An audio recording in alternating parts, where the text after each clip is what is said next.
rotate out. And you get a whole new batch of them coming in. It's fall camp, I think.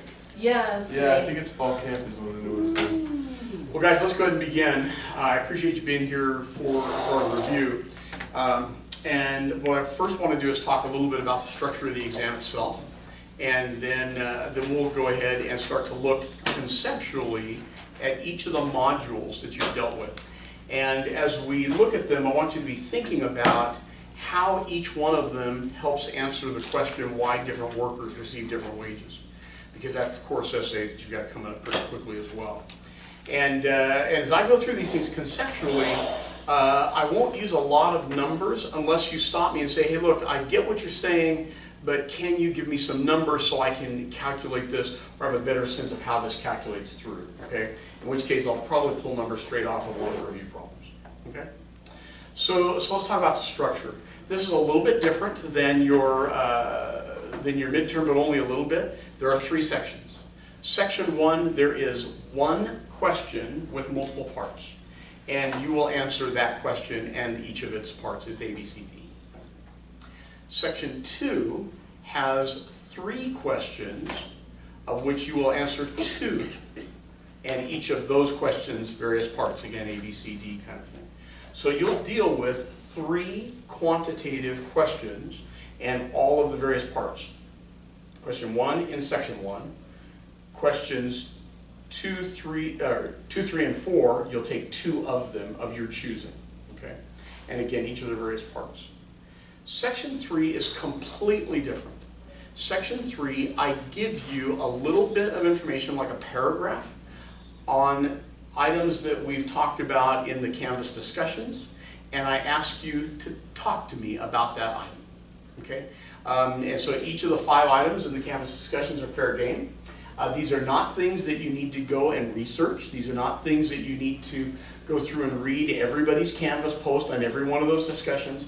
I wouldn't do that. I give you enough that if you have been paying attention to the concepts at hand that we will go through in each of the items that we're going to talk about, then you should be able to give me a decent conversation about what's going on in that element. It could be a human capital investment discussion. It could be a capital replacing labor discussion, technological innovation discussion. It could be a discrimination or a monopsony discussion. It could be one of the things that we've talked about in the Canvas discussions, but it probably is going to have a little bit of relevance to stuff happening today. So I think you might be expected to think about, okay, Mr. Trump has talked a little bit about immigration. You might have noticed that. He's talked about wages and job creation. He's talked about a bunch of different things that are relevant to labor economics. And while we haven't used him as an example, or the situations that we've seen contemporarily as examples, you should be at a point that when somebody says, well, you know, we've got this situation where there's not very many firms in a given market that employs this type of worker.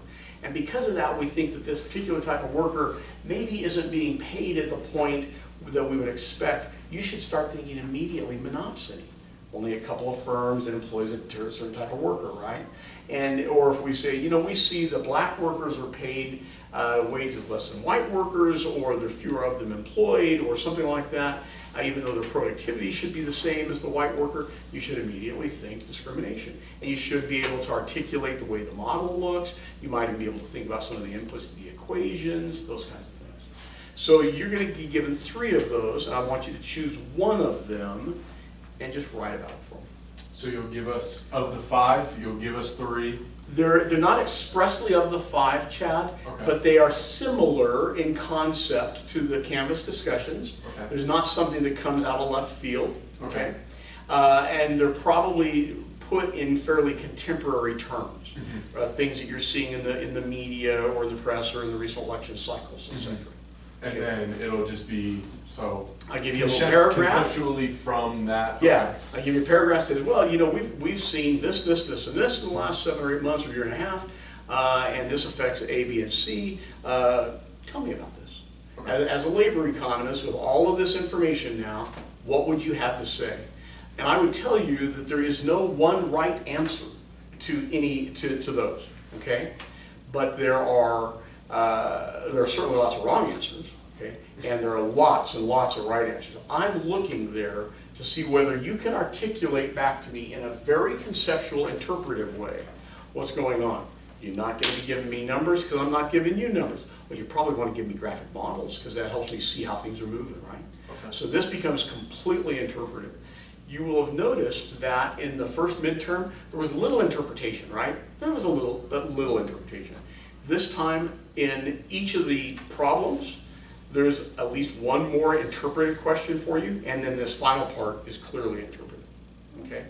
When you have to interpret, the best thing to do is just stop and think, okay, with the information I'm being given, what does this sound like? Is it discrimination? Is it a pay and productivity issue? Is it an elasticity issue? The elasticity is all about having substitutability and complementarity, right? What does this sound like? And then, once you've identified what you think it sounds like, then talk to me about how that affects workers and their wages. Give me a graphic model. If you want to give me some equational forms, give me some equational forms. But the graphic models and your discussion of them and how things change as a function of changes going into them, that's a big deal. Okay. So one of the factors of this is being able to not only talk about it, but show the effects on a graphic model. Yeah, and that would be great if you simply show me the model and talk me through the effects. That probably is satisfactory to give you a satisfactory score, but to get a great score in this part, then show me the effects. So just as earlier when we were talking about a wage increase, we would show that W star increased to W1 or W2, and then show the effects of labor and what it does to both Exactly. sides. Okay. Or if the discussion was an immigration discussion, and you say, okay, I know what immigration looks like. I have a labor supply of domestic workers. I have labor demand. I know this is L, this is W. I have L star for domestic workers. I have W star for domestic workers, and this is our initial condition. And then in this story or in the scenario I suggested, maybe there has been some additional labor supply move into the market, so that now I have labor supply total, domestic and migrant workers total. In which case, the classic story suggests that we have then L for this type of immigration and W for this type of immigration. And this is the classic story, right? And the classic story extends to more labor supply comes in, drives down wages, and everybody's unhappy. But we don't have any evidence of that. If you read the Perry article or any of the other materials, or if you just think historically, I mean, my guess is, I don't see any of you that look American Indian. Not American Indian? So my guess is we all came here from somewhere else, okay? And you probably don't have to scratch any of us too deeply to get into another country that we come from.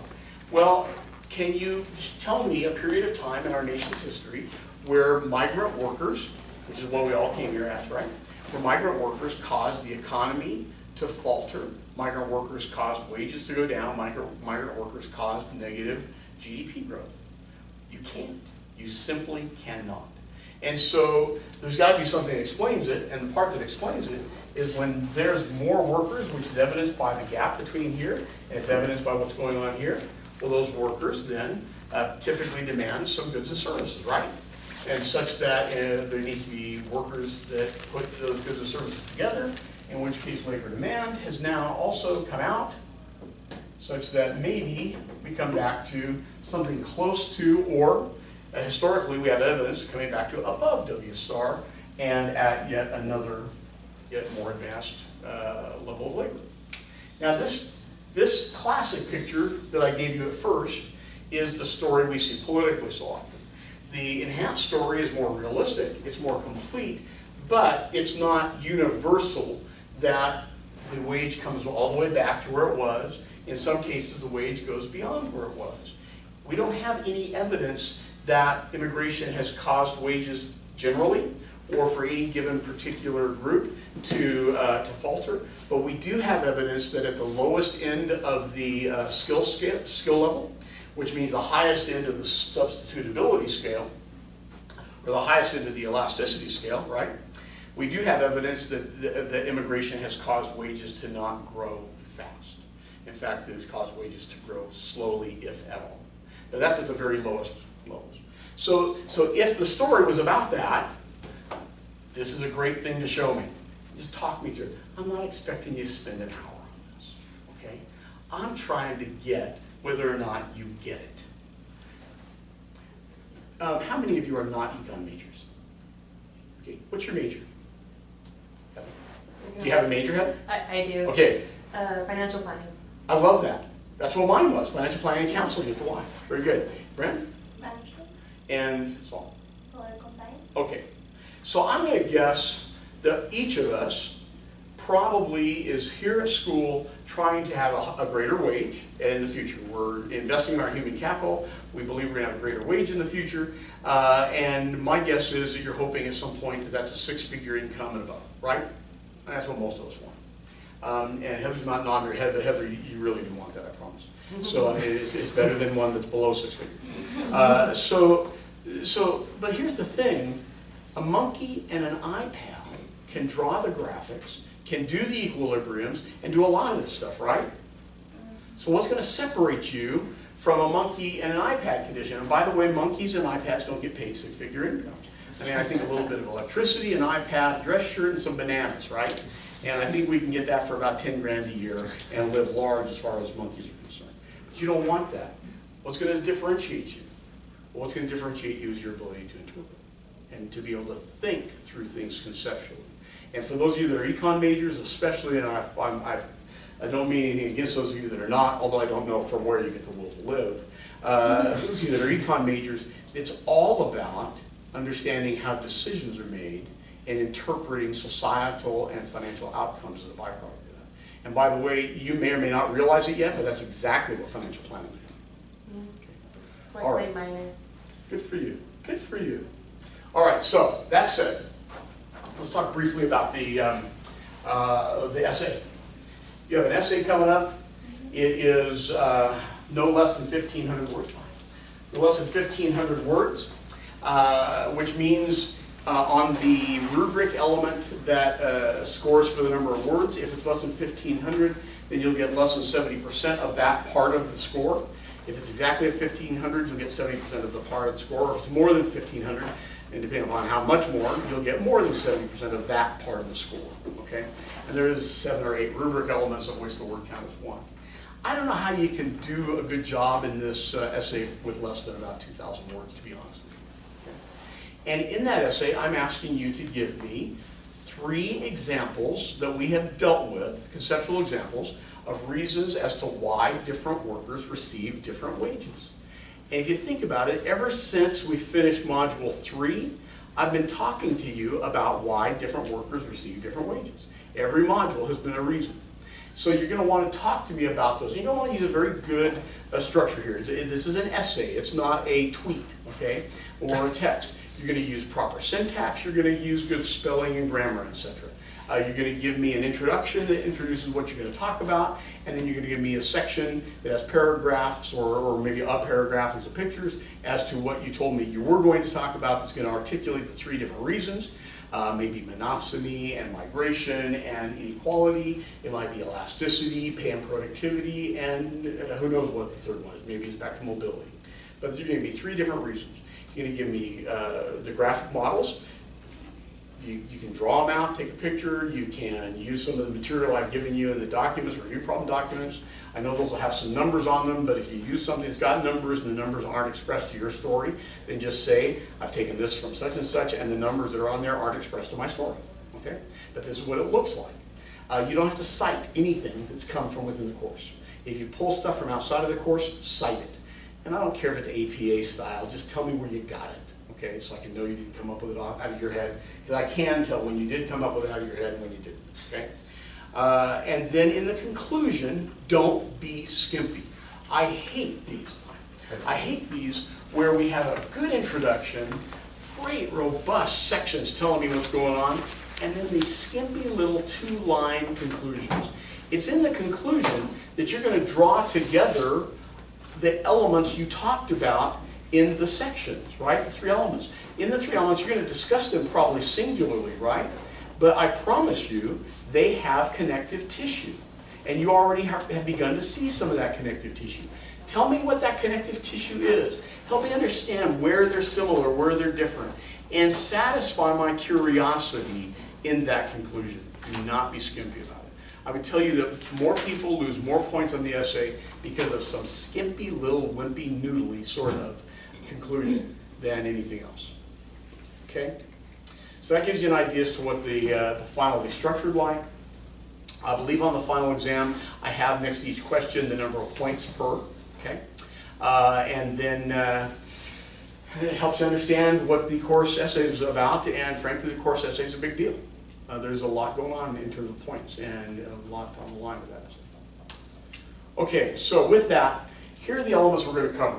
As I said to begin with, we're going to cover these conceptually, and then we'll move through them fairly quickly unless you stop me and say, hey, look, would you please tell me more about this? Help me see what that looks like numerically, okay? We'll look at compensating wage differential. Yeah? When we're citing things, do you want to just cite it within the paragraph, or do you want like the sources like at the end? Yeah, good question. I don't care. I don't care. This is not a research paper. I'm not looking to see if you know APA style or anything like that. If you're using something that you didn't come up with or that the course didn't come up with for you, just whether it's in a parenthesis cited or a footnote or an endo, I really don't care. Okay. If we were an English class or a writing class, it'd be different. Not so much with that. You guys have already seen my shtick. You know I can write, but barely. Okay. So does what's covered in the course, does that include all of the articles you've linked? Well, if it comes from an article I linked, go ahead and cite the article. Okay. But all of the review problems, all of the videos, all of the supplemental in-class problem sets that give examples to some of these things, which aren't really in-class problems for us. I developed them or something else, but they're instructive for us in this class sometimes. You don't need to cite any of that. I mean, I'm going to recognize my own work to begin with, okay? But also, don't simply show me a picture and expect that I'm going to interpret the picture and move on, okay? If you show me a picture, you show me a graphic model, then tell me what the inputs are. Tell me what the outcome is going to look like. Tell me when one of the inputs changes, what changes in the outcome. Okay, if you simply give me the picture thing that's going to satisfy the need, well, yeah, you will have given me the picture and the graphic model, but monkeys and iPads can put the picture there and expect me to interpret it. Okay? And for those of you who just came in, that's not a slam against monkeys and iPad. It was a vote for your ability to interpret. What's your name?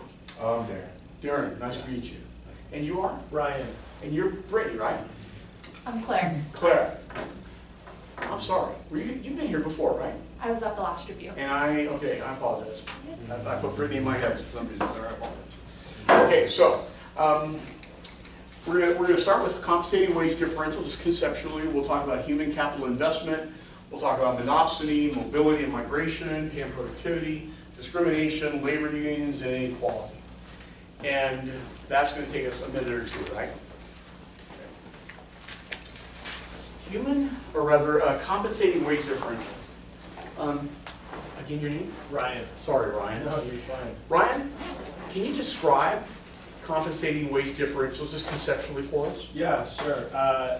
So in my understanding, a compensating wage differential is anything other than an actual wage that influences the utility that a worker gets from a job. So it might be you have a really cool office and you're willing to take a lower... Have you seen my office right? Maybe not for in a college, case. but... or someone has a really cool office and they're willing to take a lower wage in order to work in that office, an environment they really love. Okay. So we know that we all get utility from income, right? Cash income. We also get utility from benefits, from nice accoutrements, from seats at the Vivid Arena, corporate jet, whatever it happens to be.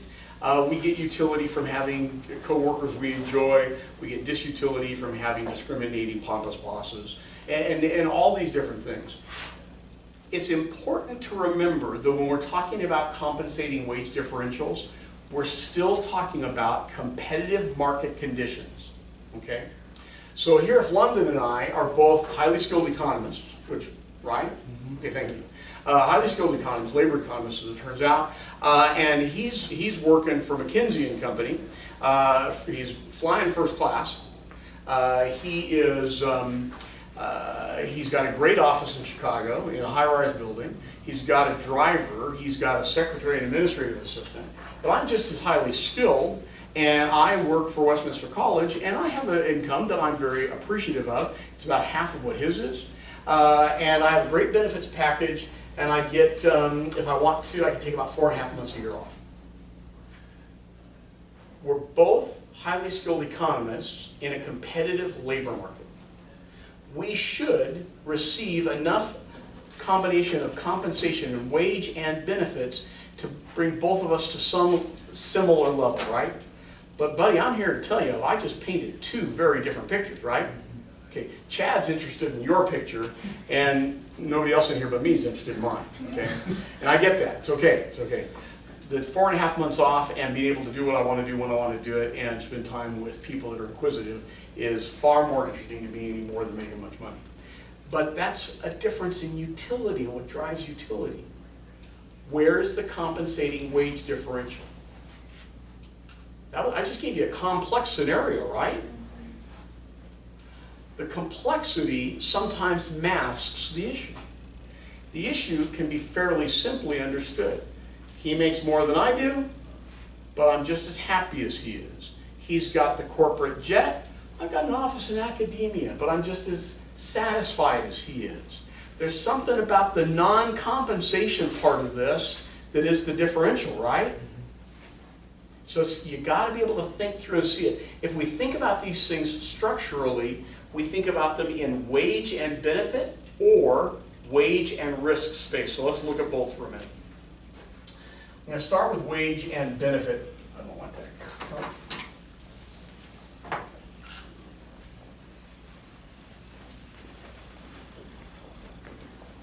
And I'm going to put dollars here. And dollars in this case is going to mean cash wage.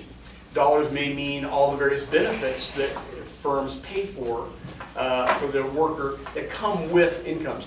So this includes benefits like health insurance, vacation, 401k. This benefit is not that kind of benefit. This is a benefit of working on the job, and you'll see it more acutely when we talk risk in a minute, but I just want you to differentiate those. Even though I use benefit here, this is not benefits like through human resources. This is benefit like my office has air conditioning and yours does not. This is benefit like I work in an environment where OSHA rules and standards are maintained and Sol does not. Okay, that kind of benefit. Safety. Think about it as safety-like benefits. Okay, so if this is my situation, I've got a couple of curves here. I've got a downward sloping curve that could be linear, it could be a straight line, or it could be curvilinear. And this is probably an isoprofit curve. What can you tell me about an isoprofit curve? Brent, anything? What can you tell me about an isoprofit curve? Okay. Chad? I've always paired isoprofit curves with the quadratic equation in solving them and dealing with them in that sense. Well, and this being curvilinear, you kind of have to use a quadratic probably to solve this. So let's just think about these conceptually. What does iso mean? Iso means the same. So at any point on this curve, the firm, which is the entity that has profit, has the exact same level of profit. So this firm is indifferent as to whether or not it has this level of wage and this level of benefit, or this level of wage and this level of benefit. In this case, the firm is still on their isoprofit curve, whatever that profit is. And I'm going to suggest at this point that maybe that's a profit level of 0. If it's a competitive market, we know marginal profitability is 0. We've gone to the profit maximizing condition of 0 profit. So how is this? Well, the firm is spending less in wages, but more to maintain the safer, more appealing environment, such that their basket of expenses hasn't changed. or the firm is spending more in wages and less in what makes the environment safe, such that their basket of expenses hasn't changed, and they're on the ISO profit curve. Okay?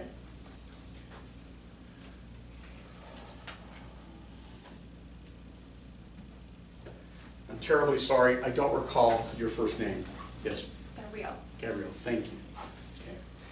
And we decided last time that we met that it was okay to call you Gabby, right? All right. So Gabby, let's assume for a minute that you're out here and this is some indifference curve representing some level of utility for Gabby, okay? We would also think of this as an ISO quant curve, such that Gabby's quantity of utility is the same ISO at any point on that curve. Okay?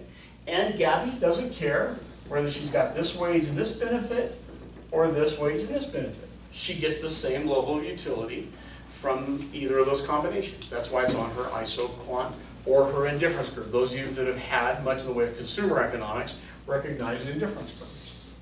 Gabby, if that is your required utility level for working, are you going to work for this employer? Yes. Does anybody agree or disagree? How come, Chad? That's awfully bold, man. Because it's outside of the firm's capability. Yeah, see, in this case, in order for the firm to come to meet your level of utility that you've required, they're going to have to shift their ISO profit curve. And as it shifts this way, more wage and or more benefit, so more expense, so their profit is going to fall below the level that it was at here, right? And if this was a level of 0, their profit's going to fall to, and it's going to be a loss instead, and I'm hoping the firm's not going to do that unless you're extraordinarily valuable in some ways that aren't as easily measured, which is possible, right? Okay. The alternative is, kind of need a job, don't you, Gabby? I mean, let's face it, this is the utility level you want. Are you willing to accept some other utility level in order to not be, well, destitute, homeless, and starve to death? I think that's yet a different level of utility, right? I'm pretty sure that if push comes to shove, at some point, you might be willing to accept this level of utility, UG minus. Okay? This is still an ISO quant curve. It is still in wage and benefit space, right? It clearly is a lesser level of utility. Okay? But it's an ISO quant. And if we find that a tangency exists at some wage star and benefit star, then we know that this worker and this firm may go ahead and transact, and the worker may end up working for the firm. There may be an offer from the firm for that. Okay. Well, I think in order to put numbers to this, or to these, you would have to be given some equation that helped you define the ISO profit curve. You have to be given some equation that helped you define the ISO benefit curve, or rather the ISO quant curve for the utility. But you know that when you do that, you've got some dollar variable and some benefit variable. You've got two equations. If you have two equations and two unknowns, I'm pretty confident you guys know how to find one of them. And when you found one of them, you find the other one, and now you are off to the races. Does that make sense? Because these are curves, just as was said a few minutes ago, there's a pretty good chance that a quadratic equation comes into play in this thing. Okay? If there is something on the exam that requires the use of a quadratic equation and the quadratic formula, then I will give you the quadratic equation and quadratic formula in their general form. Let's just talk about them very briefly though, right? So, in this case, we're saying x is equal to, hang on. Do you want to use the review problem? Yeah, let's use a review problem. 36.25? Or this is in wage risk? Yeah. Okay. So then it's going to be R, right? R equals 1 over 5 W minus 1. W equals 36.25 plus 0.2 R squared.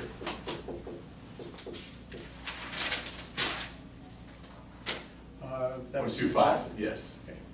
plus 0.2 r squared. Yes. Okay. So are either of those quadratic equations? Yes, they could be. I mean, this is plus 0 w squared, right? This is minus 0 r. So I guess they could be. But we're gonna go ahead and put these together in order to find an equation, and then we'll apply a quadratic to it. And the way that I would do this is I would rearrange this equation so that it was w equals. So I have something that says w equals and something else that says w equals. Okay, so let's do that.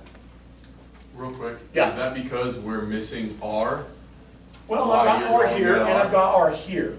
Uh-huh. But what I want is I want to end up with something where I have a constant, a variable that is squared, and a variable that is not. And so that's why you're using the R, right? That is. Okay. Okay. I could do it the other way around. I could do w. I could go ahead and say r equals.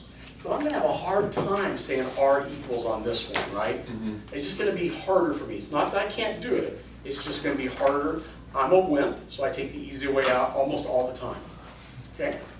So let's rearrange this. I think this is going to become 1/5 w is equal to r plus 1, right?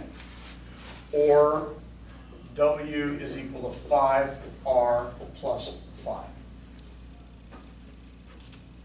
All I did was I went ahead and subtracted or added 1 to each side, and then I divided each side by 5, so I had w equals. Okay, so now I've got two w equals. I'm going to set them equal to each other. So I've got 5r plus 5 is equal to 36.25 plus 0.2r squared. Well, I don't want to solve expressly for r yet, because I want to put this into the quadratic equational form, which is x is equal to, let me see, that's not true, 0 is equal to x squared plus, sorry, I'm having a brain cramp here, a x squared plus b of x plus c. That's the quadratic equational form. 0 is equal to something. So I'm going to say that in this case, my r here is x. So I want to put this in a form such that it equals 0. All right?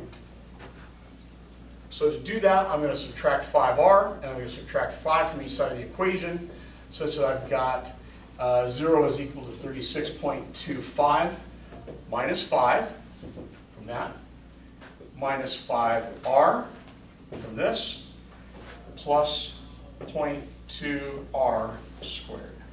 I'm going to do a little bit of combining. It's equal to 31.25 minus 5r plus 0.2r squared. And then I'm going to set it in the same order that I want from the quadratic equation. Equals 2r squared minus 5r plus 31.25. Okay?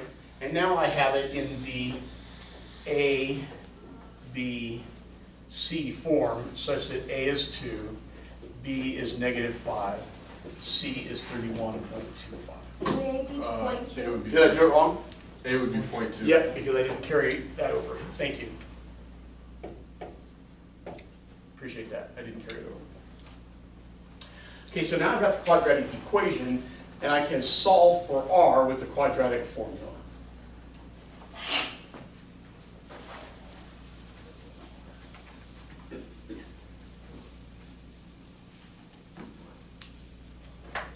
Which formula is -b plus or minus the root of b squared minus 4ac divided by 2a.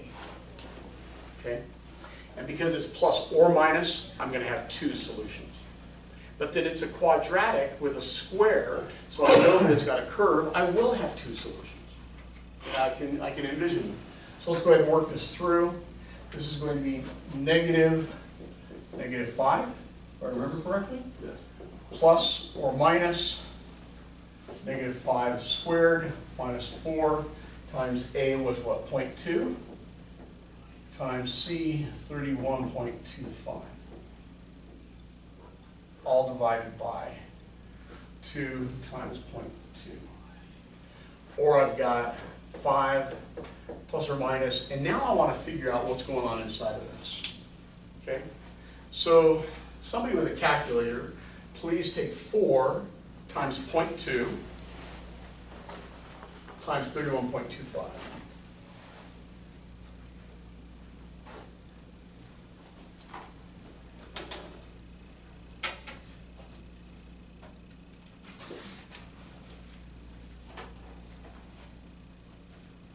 What do we get? You got it? 25. Well, as it turns out, I set this one up purposely because we've got The square root of 0. 25 minus 25, so it's a square root of 0. So I've simply got 5 divided by 0.4.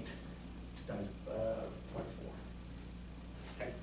In which case I don't have 2 solutions in this particular one. I only have 1 solution. Because you can't have a root of 0. In another scenario, it might have turned out such that I actually had a number here, a real number, not an imaginary number, and I could have taken the positive version, and I could have taken the subtractive version as well. Okay. But those would have simply given me 2 solutions. What happens when we have 2 solutions for a variable? Well, let's think about this over here. I'm going to come back over to this side for a minute.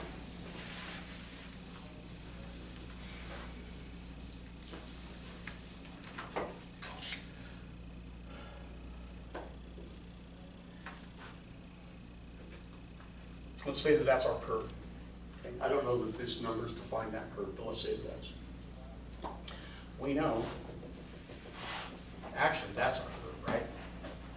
Where we have a positive solution and a negative solution in this particular case.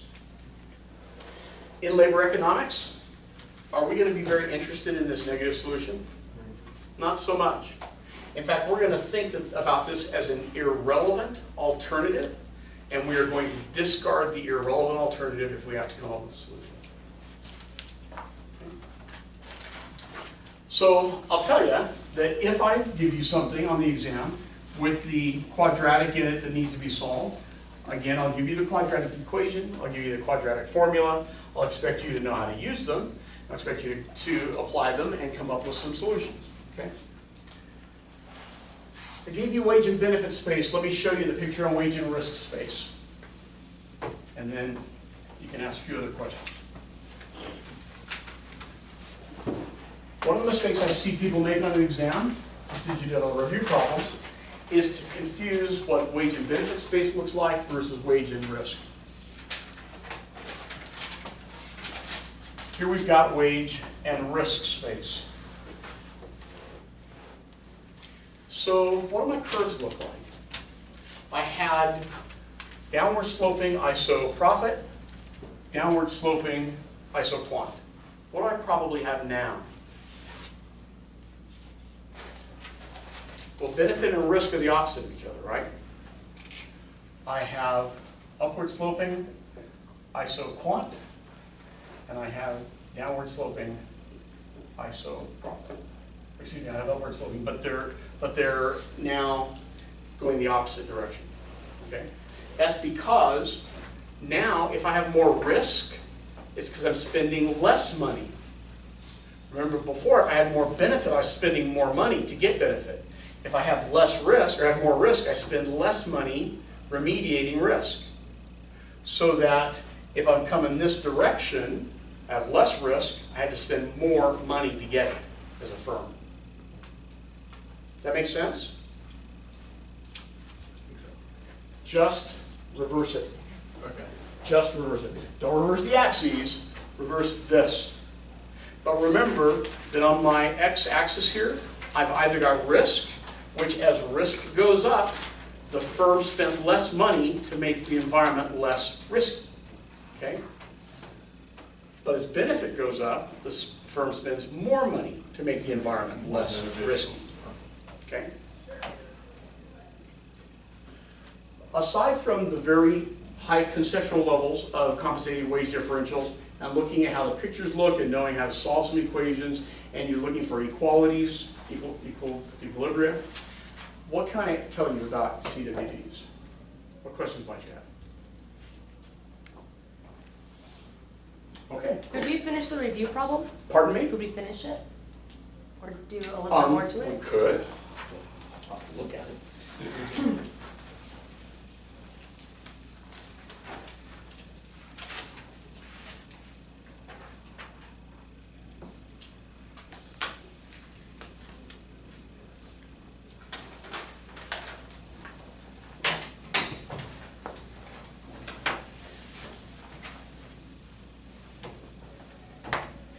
Okay, so back here we had R was equal to 1/5 W minus 1, and W was equal to 36.25 plus 0.2 R squared. Okay? And then we now can think about an equilibrium with that. We saw that we had our R was going to be equal to, what was it? 5 over 0.4. 5, yeah, 0.4, which is 20. 12.5. Thank you. 12.5. So in wage, and is this risk space or benefit space? Risk space. How do we know that? it's a Giving R? us an R Because equation. I'm giving you wage and risk, okay? If it was wage and benefit, you had to have a different variable going on.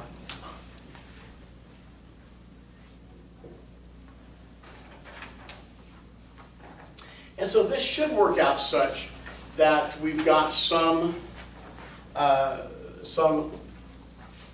that's going to look like this. This will be our ISO profit curve. Why is that a straight line and not a curve?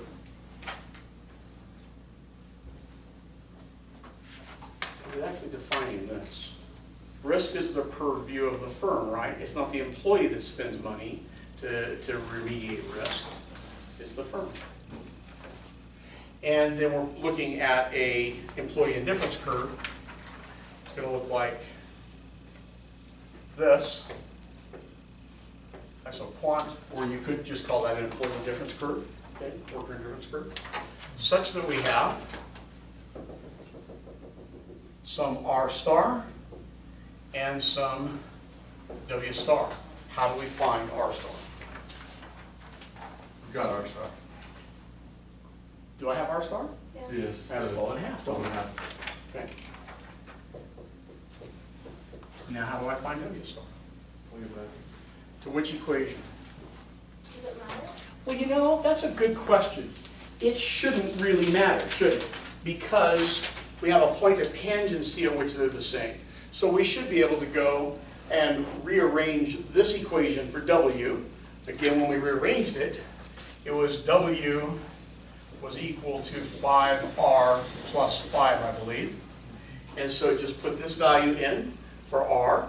So 5 times 12.5 plus 5, which I believe, if I remember correctly, was 67, and was it a half or a quarter? Half. Quarter. Oh, wait. Apologize. 67.5. 0.5, okay. That's not bad. Okay. So that takes us to that part of the review problem question. The review problem goes on and asks a few other things. Well, I guess it doesn't in this one. I do ask you to help me visualize. I don't think it was in this review problem, it was somewhere else perhaps. I do ask you to help me visualize a offer curve or a group of offers. And again, we can represent those in wage and benefit space, or we can represent them in wage and risk space. Let's just represent them in wage and risk for a moment. So if I have an offer curve where I have, say, 3 different firms, each that I can measure in the same kind of space, W and R, and I have 3 different types of workers that are likely to be acceptable candidates for a position with each of the 3 different firms, what might that look like? Well, 3 different firms, 3 different profit conditions, 3 different scenarios. I've got literally 3 different curves. ISO profits for each one. Now I've kind of linked them here, they're going upward, but that's not necessarily the case, right? I just did that because it was pretty, or something akin to it. And if I had 3 different workers that might end up working for or match with those 3 different firms, maybe I'd have something to look like that. In which case, I've got an ISO profit, an ISO quant, or ISO profit and indifference for each one of them. If I have enough information, I can have my W stars and R stars to beat the band, right? Where am I going to draw the, looking for another color pen, where am I going to draw the indifference, or the offer curve? What's it going to look like? I'm not dumpster diving for you guys. Believe me, I don't do that very often. What's my offer curve going to look like? Dom, you ever had a job? Yeah. Yeah, figures. And when you got your first job, did you go to the employer and did you say, Mr. Employer, I'm offering you my services. Here it is, $17 an hour. I will start tomorrow morning and I'll do this. Is that how that conversation went? Not at all. In fact, maybe just the opposite, Yeah, it was right? the opposite. Okay. So in which case, I think you just evidenced that the offer curve doesn't follow the worker's curves. The offer curve follows the employer's curves, the ISO profits. In which case, the offer curve, and this is intended to be a direct overlay on top of the ISO profits, would look like this. That would be the offer curve in this scenario. Now I said 3 different firms, 3 different workers. Ryan, is it possible that we have 3 different divisions of the same firm, each requiring a different type of worker? I would imagine so, yeah. Sure, sure. Is it possible, Chad, that this is one firm, one type of job, one environment, and 3 different workers that might be interested in it? Doesn't really look like it, does it? No. So let's look at what that might look like real briefly. And you're saying it's the same job? Same job, same firm, same production environment. No. So in which case, we have one ISO profit curve, right? Would that have been the case if they were differently skilled workers? That's, No. that's what I was thinking. Yeah, if they were differently skilled workers, they wouldn't be doing the same thing necessarily, right? And they probably wouldn't be doing it in the exact same environment. I might be in the production room while you're in the administrative office, that kind of thing. I might be driving the truck while you're making executive decisions. Same firm, but we have 2 different ISO profits to represent the company. It's kind of like having 3 different divisions, right? Let's say this is one firm and it's all working in the production environment. And this firm is such that the managers are fairly creative. In order to get the workers they want, they're willing to pay people different cash wages and give them different benefits such that the wage bill is the same for each one. Okay? Is it possible that it looks like this?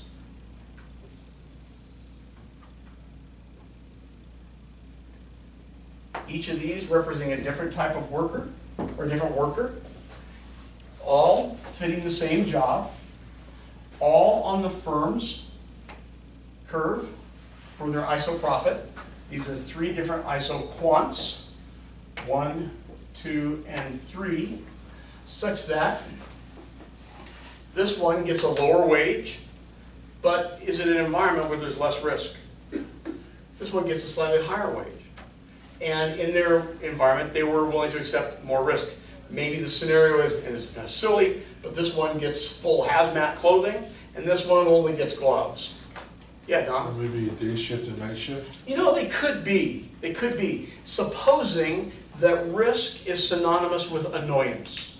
I think most of us don't prefer the night shift. Some of us do, but most people don't prefer the night shift. Yeah. So it could all be production workers, same warehouse, same factory, whatever, but night shift, swing shift, day shift.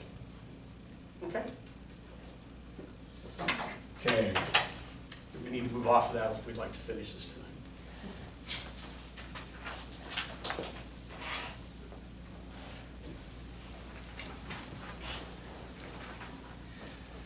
Be willing to think about compensating wage differentials with the variable U for utility, right?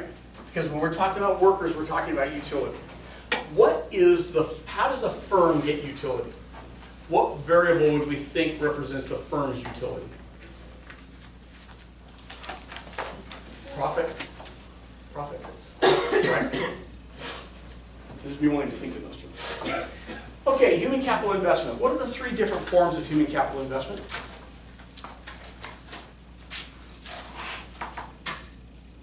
The three ways in which we as human beings can invest in ourselves to improve our condition in the labor market.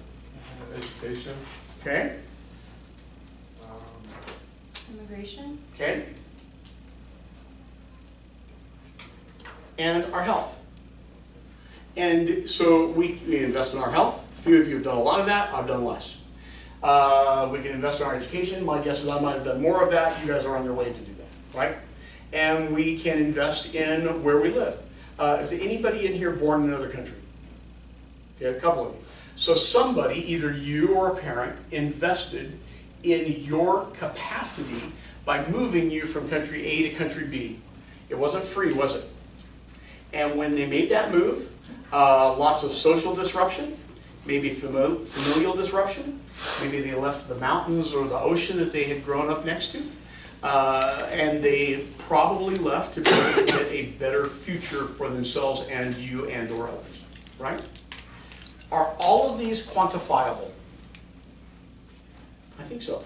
The utility part, satisfaction part, leaving mom, the beach, whatever it happens to be, or the mountains, or the plains, that's a little harder to quantify. And we're going to say that that number has to be captured in the discount rate. I was born near the San Francisco Bay. I love watching the fog roll in across over the Santa Cruz Mountains. Yeah, and onto the bay. I dig it. To this day, I haven't lived in California for decades. When I go to California, I hate the traffic. So yeah, the climate's fine. And when the fog rolls in across the mountains, I'm home. Okay? I don't live there anymore. Because the congestion, cost of living, etc., was more annoying to me than watching the fog roll in was satisfying. Okay? So I moved somewhere else. It cost me money to move somewhere else, just like it cost your households money to move somewhere.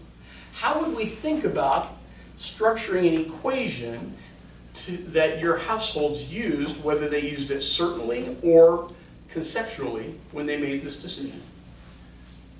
Well, it's a present value equation. Or maybe it's even a net present value equation. The present value of something is the sum of the benefits at times t divided by 1 plus r to the t. Benefits at times t divided by 1 plus r to the t. Think of benefit and cash flow as the same thing. We're talking money, right? Cash flow is benefit. Negative benefit would be a cost, right? So let's say in this scenario that there was a cost of $10,000 to move to Utah from the San Francisco Bay Area. That wasn't the move I made, but ultimately that's where I ended up. Okay? So maybe that cost $10,000. And the wages I could earn in California for the job I had, and I kind of need to, we're going to move this. It's County, California. We got to make it two places that are really different, and the one I left is worse than the one I went to. It's a little hard to argue that Utah's better than California sometimes. Even I know that. Okay. So let's say, I'm going to try to not, if anybody here, I'm guessing none of you came directly from Mozambique. Is that okay? So let's say I'm going from Mozambique to Chicago. The wages I can, and it cost me $10,000 to move. The wages I can earn in Chicago are $150,000, because it turns out I'm a pretty good financier. The wages I was earning in Mozambique was $12,000, because for why do we need financiers in Mozambique? Okay, we just don't need them. And it takes me a year to make the move, get the green cards and such, during which my wage is equal to 0 for a year. And I want to go ahead then and identify if greater than 5 years, was this worth doing? What would the equation look like? Well, I want to net out my cost against my benefits, right? Well, this is going to be pretty easy as it turns out. Okay, this one ought to be a no-brainer. All right? But we can still use the equational form. So if I'm going to net out my costs and benefits, I'm now thinking about my net present value, which is going to be the sum of the benefits at times t divided by 1 plus r, my discount rate to the t, minus the sum of my costs at times t divided by 1 plus r to the t. Okay? And I want it to be adjudicated over a period of 5 years. And that might be a pretty short time frame, but if you've looked at me, you'll notice I don't have an awful lot of 5-year time frames in front of me, 4 or 5 of them, I hope, but fewer than y'all have. Okay? So I'm going to look at this, and I want to put together my equation. So I'm going to say that my net present value is going to be equal to negative 10,000, because that was my cost. And it was an upfront cost, right? And let's say my discount rate is high, because I got to tell you, in order to make this thing work, it's going to have to be pretty high. Okay? Let's say my discount rate, because I'm leaving home, family, mom's cooking the whole bit, my R is 30%, which is probably an unrealistic discount rate when we're talking about regular investments. But when you talk about leaving home, I mean, I've never known anything but Mozambique, and now I'm moving to Chicago. Okay? They have gangsters in Chicago. So I'm going to have some pretty significant benefit to cause me to do this. So if this number is a number that's up front, it's going to be 1 plus r, or 1.3, but what's the t? If that cost is now, it's up front. 0. So time equal to 0 now. Okay? So the net present value equation, is it not the BT minus the CT up top, up left? Is it that whole equation, or are we just looking at the CT part? We're actually going to look at both right now. Okay. Okay? That's why this is a negative, though. We've actually reversed it. I was going to say. Now we're looking at the negative this because I'm keeping it in time order.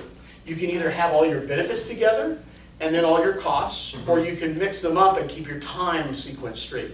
I prefer to keep my time sequence straight because I get messed up otherwise. Okay. Okay? So we'll look at CT first. Yeah, and then in this plus our benefits. And more specifically, Chad, I'm looking at what happens first. Okay. Okay? And then I'll talk briefly, once I've got this set up, I'll talk very briefly about how I would rearrange it if I was going to go benefits and then costs. Okay? That'll be pretty simple for us. Well, what happens in the next period? What happens at year 1? I've said for a year I have no income. Okay? Let's also say I've got some immigration and attorney costs. So this was my cost of moving, and I've got $50,000 in attorneys. That's probably way overstated, but I need a big number to make this even have a chance of making sense. Okay. So in my first year, I'm accumulating those legal expenses, and I'm also foregoing $12,000 of income, aren't I? So in that first year, I've got a $50,000 cost, and I've got a $12,000 opportunity cost. So I'm going to have negative $62,000.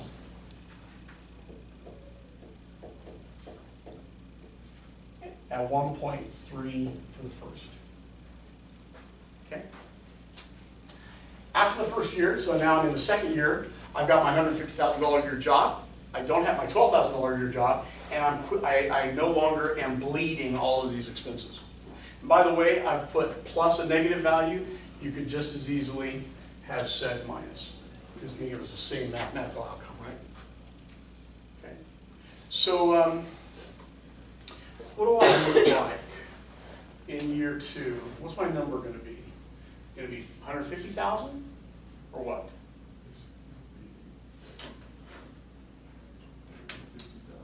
What do you think, Claire? For the, My calculator, beta 150? T for year 2. 150,000? Well, that's what I'm going to make. But remember, I could have made 12 by staying in Mozambique. So it's the difference, it's the change, right? Because I make this investment that's encapsulated in these costs in order not to get the 150, but to get the difference between 150 and 12. So it's going to be 138.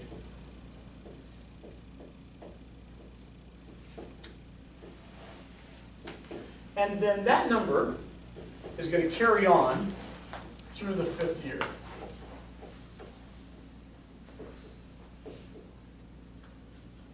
And that's what the equation is going to look like. And I haven't solved that equation yet. We could, they're just numbers, right?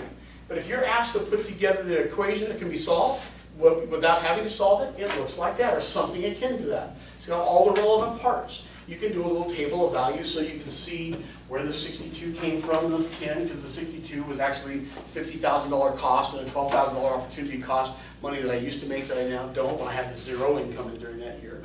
Okay? And this is actually 2 numbers as well, 150,000 minus the 12, right? Okay.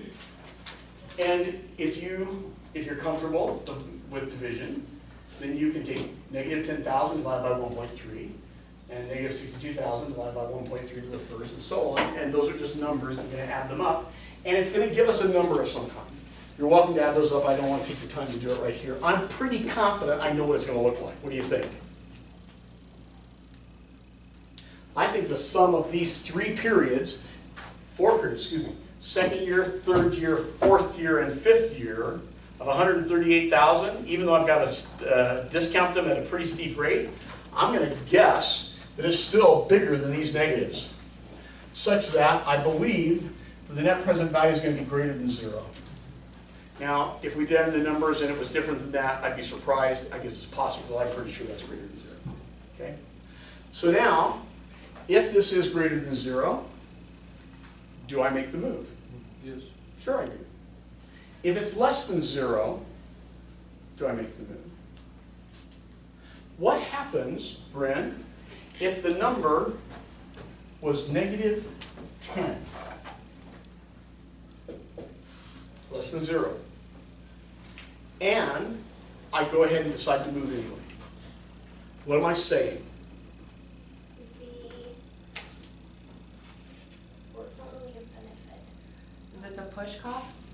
No, no. But there's something about them going on. There's some utility-ish kind of thing that must be going on, right?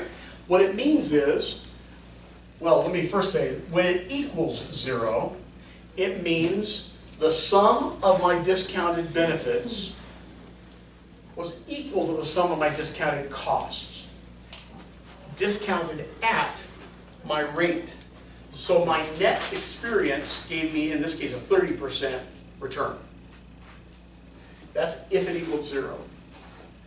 If it's greater than 0, then that means that the sum of the experience gave me more than a 30% return. Because remember, 30% was my benchmark. If it's less than 0, I don't get my 30% return. But when we're dealing with this much money, hundreds of thousands of dollars, $10 is a rounding error, right? If I end up with a negative 10, and I still go ahead and say, let's pull up the moving van and go, it means I was willing to accept slightly less than my 30% return. Probably something along the neighborhood of 29.8. Are you happy with that, Ryan, to get out of Mozambique? I'd take it, yeah. But the door hit my rear end on the way out. Okay? Question. Please, Jack. So that discount rate is more so your satisfaction Yes. with the move? Well, it's what it would require, the return you would require, percentage return you would require The amount in of order to satisfaction, get you to yes, move. okay, Yeah. yeah. So what informs it? I've got to believe that some monetary values inform it. Inflation's probably got to inform it, right? Some growth of capital, my opportunity cost of investment. I'm spending, what, $72,000. I could have spent that $72,000 doing something else, right? But that discount rate is all of the non-quantifiable things that we are calculating to be that 30%? And the quantifiable. together. Okay. So maybe of that 30%, maybe 2.5% is inflation. Mhm. Maybe maybe I've got 3.5%. Let's say 7%. I could put my money out for 7% without much trouble. But the other 23% Is your it's mama's got- boy and you don't want to leave mom. Exactly, exactly. I love my mama. I love it, right? I did. I love my mom. So in fact, most of us would say that. Okay. Exactly. It's the, I think I said in the videos, it's the psychic cost, which is the term that's used in this kind of investment form. I think psychological or social cost is probably more identical. So this is using a mobility or a migration discussion. Can you envision doing it with a human capital or a healthcare discussion? What's it cost me to get a membership at Orange Theory? Not cheap, I chose that purposely, right?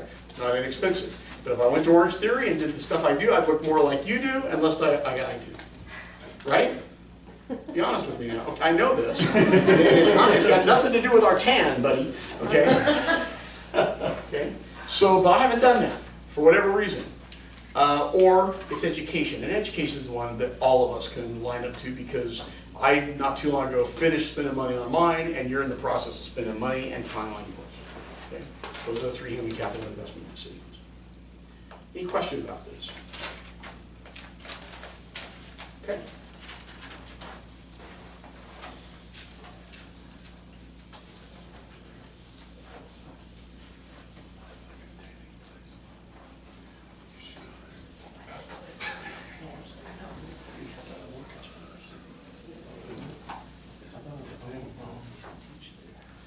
So you made that example, and we have no idea what that is. What's Orange Theory? Oh, I'm sorry. Isn't that a workout place? Yeah, it's a workout place Okay. that costs I thought like it was a candy. $1,600 a month. Holy Oh, cow. wow. Yeah, now it comes with lots of foo-foo, and that might be overstated, maybe $400 a month. But as far as I'm concerned, anything worth about 20 is more or less good. Okay? And I show up at Vasa now and then because it costs me, I think, $15 a month. All right, yeah, it's just expensive, and it's got high-techy kind of stuff. That, frankly, the results are good. I have a sister and brother-in-law that are all over Orange Theory, all over. He's got like 3% body fat. He's 72 years old. Oh my God. Thank you, thank you. His What an da- image in my head. Like, Yeah, this, right? Just this like jacked, like wrinkly dude. Yeah, no, because we got that body fat at that age, you're not wrinkly. But in his case, it's got more to do with DNA than it does Orange Theory. You got to see his dad and brothers. A couple of them, you know, their version of working out is picking up their beard, and they look just like him. DNA, hard to beat it. Okay, is monopsony next on my list? Yes, sir. It is. Talk to me about monopsony. What do we know about it? Bad. I don't know. It depends on whether you're the worker or the monopsony firm. Are monopsonies bad? Depends. Okay, I'll agree with that. It depends. Is it possible for monopsonies to be good? Yes. I think so, and we'll even show what that might look like. Okay, it's a simple twist. So, tell me more. What's a monopsony? It's more of one larger firm controlling, having a very heavy impact in the farm. Like, In the purchase of an input to production. Okay, so monopoly is when there's one firm that controls the output from production, manufacture. Monopsony is when there's only one firm, or a perfect monopsony is when there's only one firm that controls the input. So an example of monopsony employer might be, we all happen to be steel workers. And there's 5 steel mills in the valley, there's 17 steel mills in the region, but there is one union, and it controls the contracts between the workers of all of, in that whole region and all those firms. So in this case, the union isn't strictly an employer, but they may as well be, right? The union could be considered the monopsony employer because they control the input. The more quintessential view is we happen to be all been born and raised in a little town in the Appalachians, and we're back in the hollow somewhere, and we either are going to work for the mine, or we're going to marry someone that works for the mine and raise babies, or we're going to work in the store that's owned by the mine, or the gas station that's owned by the mine, or work on the roads that's owned by the mine. We're going to be working for the mining company. one firm, right? Okay.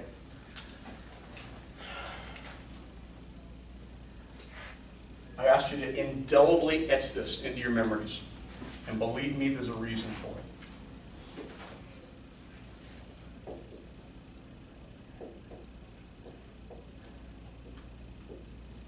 So on the y-axis, we've got some marginal revenue product of labor, which we know can be measured in currency. Marginal expense of labor, similarly measured in currency. And wage income, total wage bill, measured in currency. And on the x-axis, we've got some labor units, quantities. Okay. And we've got some labor supply. We've got some marginal revenue product of labor. But now, because we're in a monopsony, we don't have labor demand. We have marginal revenue product of labor. And we have marginal expense of labor that is not along the same plane as labor supply. If this was a perfectly competitive market, which when there's only a limited number of buyers of a good, it's not, right? If this were a perfectly competitive market, the marginal revenue product of labor curve and the labor demand curve would be the same curve. Okay. Let's assume for a minute that I've got labor demand and it equals 10 minus 3W. How do I take that and convert it to an MRP of L, or marginal revenue product of labor equation? Any ideas?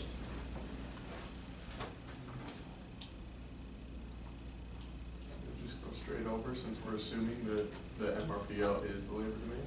Well, no. I want to give it equations that include MRP of L as a variable, right?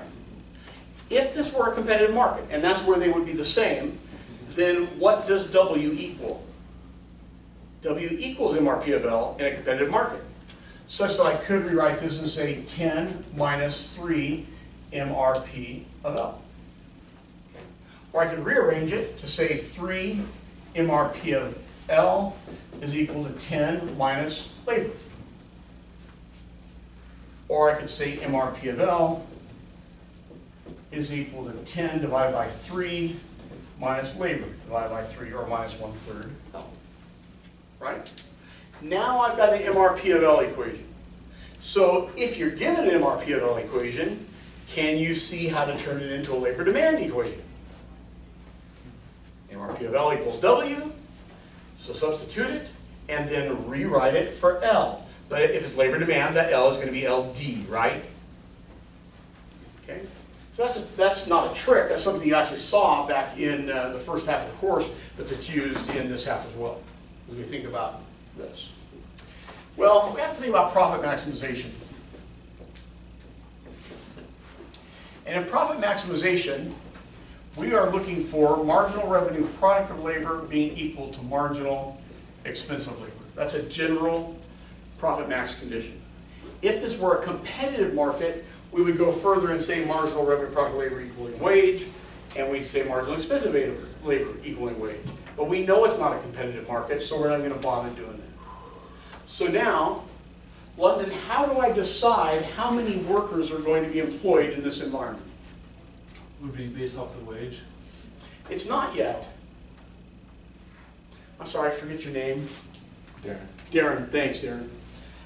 Do you know how I would decide how many workers to hire in this environment? Remember my profit maximization point. I want to hire workers to the point where my ME of L is equal to my MRP of L, right? And I'm going to have numbers and equations that inform this. I might even have a table of values. So I find the point, and that tells me my worker is in monopsony. I can also then find the numbers for MRP of L equaling ME of L.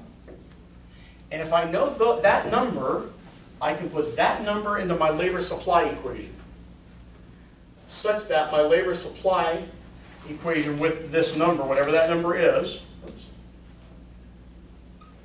now is going to yield this W in monopsony, isn't it?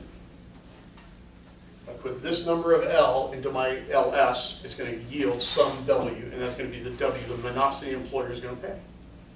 Gabby, can this employer afford to pay more the W in monopsony? Yes. Okay, Sol, how do we know that? Because wage is lower than our MRPFL, so we have a. So at this point, if MRPFL is greater than wage, which this number is higher along the scale than this one, there must be some marginal profit, right? So the employer could pay all the way up to MRPFL and MEFL if they wanted to. In fact, when the employer pays more than wage and monopsony, we call that an efficiency wage. Think about the Henry Ford example. Okay, Henry Ford had a auto manufacturing environment. I think it was one of 3 or 4 in the Detroit area. There's only 3 or 4 of them out of that whole metropolitan area. It was even a metropolitan area at the time in the early 1900s. So, and that's not very many firms controlling that type of worker. Clearly had a monopsony. And he decided to pay somewhere in here. More than he had to, less than he could. Maintain some marginal profit, but give his employees more incentive to stay, lower turnover, could hire better quality employees, bless you. It turned out to be a win-win for the guy. And not only did it become a win-win because of those scenarios, he realized with this extra income, some of them could buy his cars. He was smart enough to go ahead and sell them cars on a contract. This is where debt financing first came into place with automobiles. And in this case, the contract and the debt financing was also tied to their employment. So Dom, you've got your bright, shiny, new Model T. It's exactly the color you wanted, black, okay? Because it's the only color they have. And you know that if you quit, the car stays at the job. Is there any way you're going to quit that job? You're still dating and trying to woo women. Okay? I don't think the car's going anyplace. Neither are you. Okay? Brilliant. It's absolutely brilliant. Okay? And long and short, that's monopsony. Now I'll look at a table of values in just a minute to look at some very quick relationships. Okay? Here's something to think about. Let's say that this is Appalachia. And I'm tired of it. I don't want to work for the mine. I don't want to work at a gas station owned by the mine. I don't want to work on the road that's owned by the mine. Okay? I want a different scenario. I've got some skills. I've got something I aspire to be. It's not going to be realized in this little holler in South North Carolina, Virginia, something, right? I want to be somebody. How do I get past this monopsony?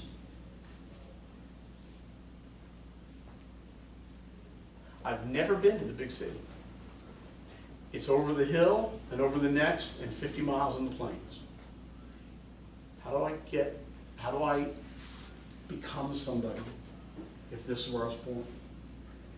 Just move. I move, right. Bryn, how do I decide whether it's worth it? If you make more money and the benefits having the cost of moving. Okay, so in this case, arguably, if this same kind of labor supply relation, and if it was a competitive market and this was a labor demand relation, I could surmise some W star, right? And if I'm earning less than W star, and I know what it costs me to move, I can figure out how many hours of work I would have to put in to make up that cost. And would it be worth it to me? Could I envision a human capital investment equation such that this is the wage I'm going to, this is the wage I'm leaving, I've got some cost of relocation, it's going to take me some time, I'm going to miss my mom, right? Okay, can I envision that? Mobility is the solution to monopsony. Mobility has a cost. Is the monopsony worker giving up enough such that that cost can be recouped over a reasonable period of time? And if it takes very long, we can think about about discounting it in the human capital investment equation.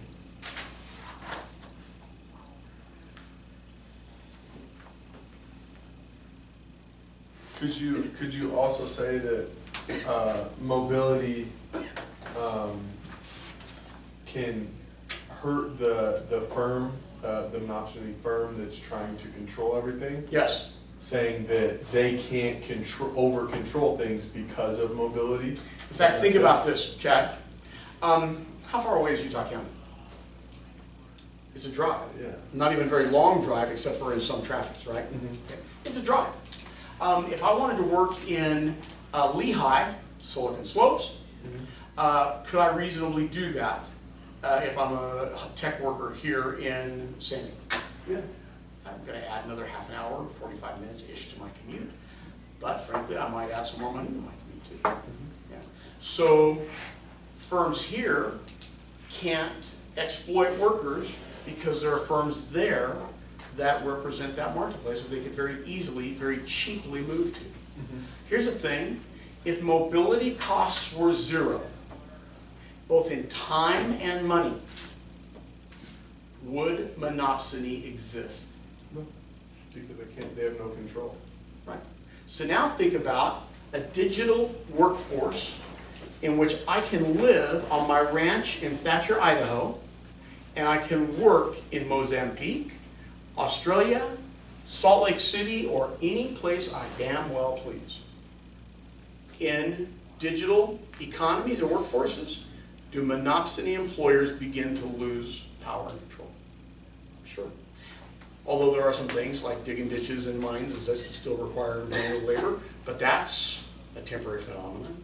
One of the next regions that will be developed with robotics that will be significant will be mining industry. Because we don't like getting squished by all that rock when it comes down. Let's let a robot do it. Okay, let's just talk mobility and migration for a minute. I put up on the board as I was going through a scenario for section 3 of the exam. There was a mobility scenario. Were any of you not here when I did that? I don't remember. Like half of them. Like half of them, so I better do it again. Thank you. So there's a couple of different ways I want to look at this.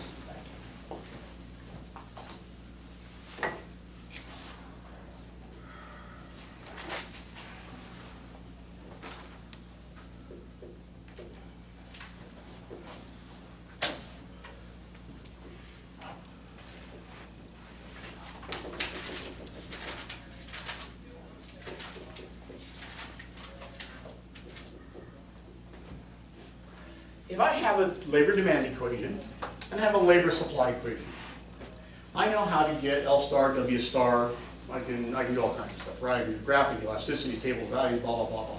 Employer surplus, worker surplus, I can just press myself right into the corner. If I tell you that some additional workers come into the environment such that labor supply now moves out, such that total labor supply, so the domestic labor supply plus some migrant labor supply, equaling total labor supply, now takes us to this new level. You similarly can say, well, we now have a new W for the total, and we have a new level of labor for the total. Labor supply can be domestic and it can be migrant, right? Can labor demand expressly be migrant, or must it be domestic? It must be domestic. We kind of think that way, don't we, Chad? So if I'm on a job, I'm going to an employer somewhere in this region, right? Now, based upon the premise that I just discussed with respect to digital workplaces, that's kind of morphing, isn't it? But I think we pretty much still think of labor demand as being domestic, okay? I think it's probably unusual for a domestic worker to seek a job in India or Pakistan or the Philippines or Mozambique or North Africa or any place else. But it may not be that unusual for those workers in those regions to seek a job here, right? So, but we still think of labor demand as being largely domestic. Please. What about pilots? Because there's plenty of them that are out of hubs in different places. Yeah, it's a but really fly good back point. home. So that's a technological issue, right, Heather? So yes, there are some scenarios in which we can think about labor demand as being somewhere else. I have a very good friend, and he doesn't live down the street from me. He's a pilot for United Airlines out of Chicago. Yeah. He flies to Chicago every week to go to work. In fact, every couple of days he flies to Chicago, and all over the globe. So, but that's a technology thing, so that's where it's starting to morph. But we largely think of labor demand still as being domestic. Most jobs are in the area, the region in which people live, right, and produce. Okay, so this is the classic story, right? So here we are, we're low-income workers, and we are in an area where there's been a lot of migrant labor coming in, has forced our wages down because we have more workers that are willing to do the work. See any problem with that? Fits supply and demand very nicely, right? It's the classic story. It's the story that many people are concerned about. Even though I try through most of the videos and such in our course to not share any ideology with you, I think this is one area in which I have shared a little ideology. But I think my ideology is just born out of history. We have a history in our country where migrants have come into this country. Again, I don't think any of us are American Indians. I think all of us came from somewhere not very many generations ago, maybe this generation. Okay? And so you don't have to scratch us very deeply to find a migration pattern in us. And we don't have much evidence that as all those migrant workers came, the economy didn't go to hell in a handbasket. Economic growth occurred, the country benefited, lifestyle and standard of living increased. We do have some evidence that at the lowest skill levels, migrant workers coming in having similar skill levels observable keeps the wage of the low-skilled workers from rising very quickly. And maybe if there wasn't a minimum wage, maybe we would see it fall. Okay? I think we have to consider that. But we really haven't seen that. How come? This picture would show it to us. Minimum wage or not. What am I missing? Gabby, what am I missing here? I'm not sure. Saul, what am I missing? We're missing the, I know that when migrant workers are added to the equation, then we need to create more, like they create more, I'm missing the. Demand? Yeah. So think about it, and forget that they're migrant workers for a minute, because they may have migrated from Payson to Sandy, okay, which is not all that far, although if you've lived in Payson, it's a world apart, right? They're just more labor supply. Okay, I don't care the color, I don't care the accent, I don't care, I don't care the gender, any of it. It's just more labor supply, right? And if you now have more labor supply in this polity, you have more demand for housing in this polity. You have more demand for roads in this polity. You have more demand for lettuce and beef product and any and everything else you can think of. And yes, some of that's going to come to us from China or from Malaysia, but the vast majority of that which we consume and spend our money on comes from the United States. So something's going to happen as this additional number of workers, whatever that is employed. They're going to want to spend the money so they can live, which is going to then expand the demand relationship such that we now have L primes expanded out, and maybe we've even gone back to W star, maybe we've gone a little bit above it, or maybe there's some pressure trying to keep it below, but we've got a wage floor, minimum wage, keeping us at that level. This is the expanded story, and I have to be candid with you by saying it amazes me that this story is told without this additional labor demand curve. It just shocks me that thinking people don't see this. If you've read the Giovanni Perry article, which I put out in the Canvas discussion for you just because it's one of the best articles I've read of its type, it paints this picture very effectively. Okay. So you know that if you've got a labor supply equation and you have a total labor supply equation, do you know how to find the labor supply for the migrant workers? Let's look at it. That might be important.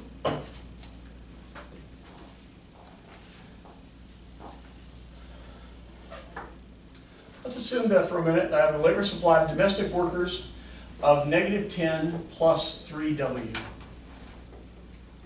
And I've got labor supply of immigrant workers of negative, let's see, what do I want that to be? I want it to be at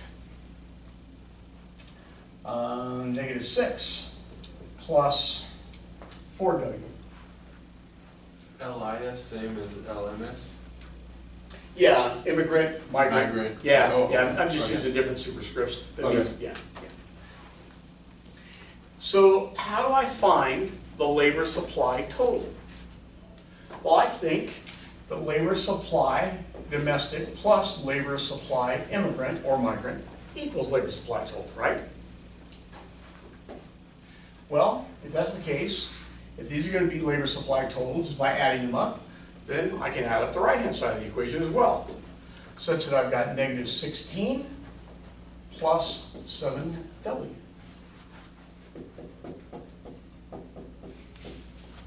And that's the equation I equilibrate now against my labor demand equation to get my L, T, and W, T. And then if I'm told, well, wait, now there's a new labor demand as well, I would put this labor supply equation against the new labor demand equation to get the yet newer numbers. Okay? But let's assume that we've stopped here for a minute.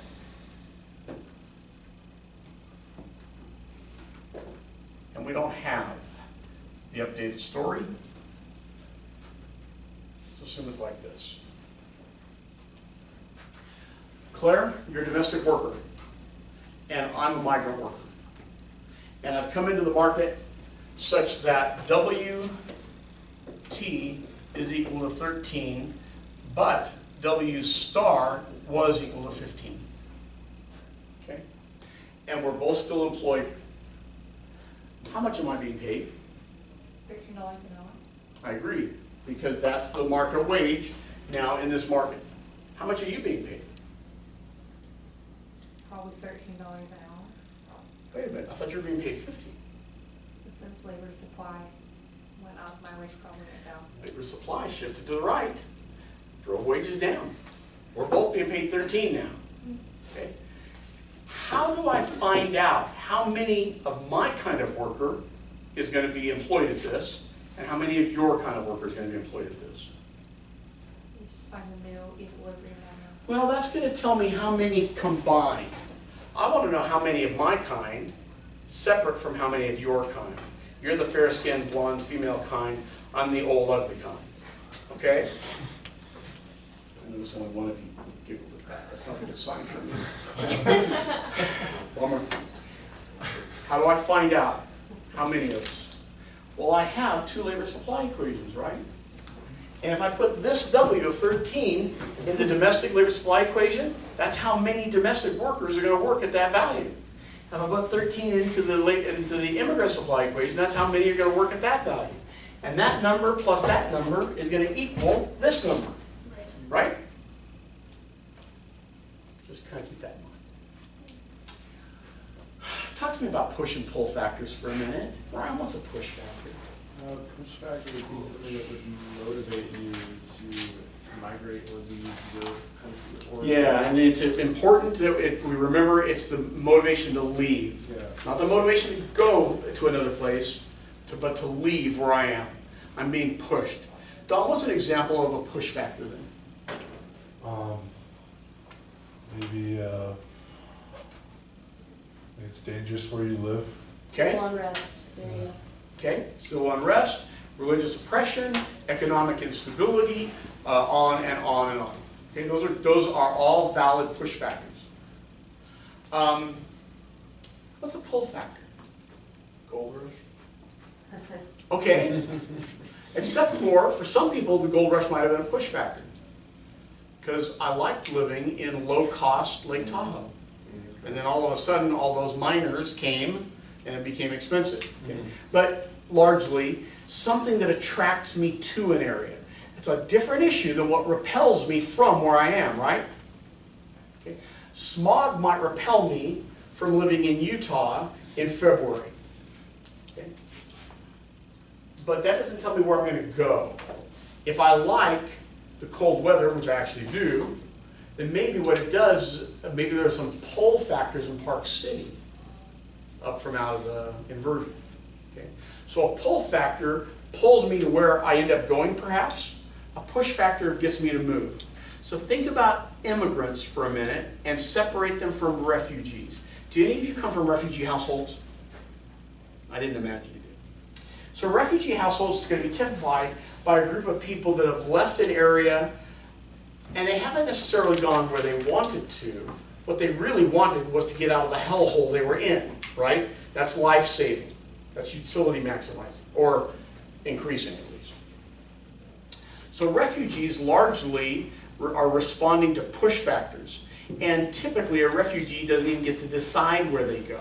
There's a lottery. I might want to go to the United States, but my lottery might end me up in Germany, okay? Which isn't all that bad. In fact, it might even be better. But I didn't want to go to Germany. I wanted to go see the Statue of Liberty, okay? So a push factor moves me out. A pull factor brings me to. Refugees are largely responding to push factors, and they're subject to government, lotteries, conditions that maybe pull factors aren't even that relevant. Immigrants, though, and I think we would have to say that refugee communities are also immigrants, but I want to separate them here. Immigrants respond to push factors and to pull factors because they have some control. Okay? So maybe it's my, I don't like the heat and impoverishment of central Mexico. I want to live in the Great Lakes region where I don't mind bugs in order to have green and beautiful and water. Okay? So the push is the heat and the impoverishment. The pull is the green and the water and that close to Canada or wherever it happens to be, economic benefits, freedom, I don't know, maybe I have a social network of other people that have already gone up there. So be able to separate them, okay?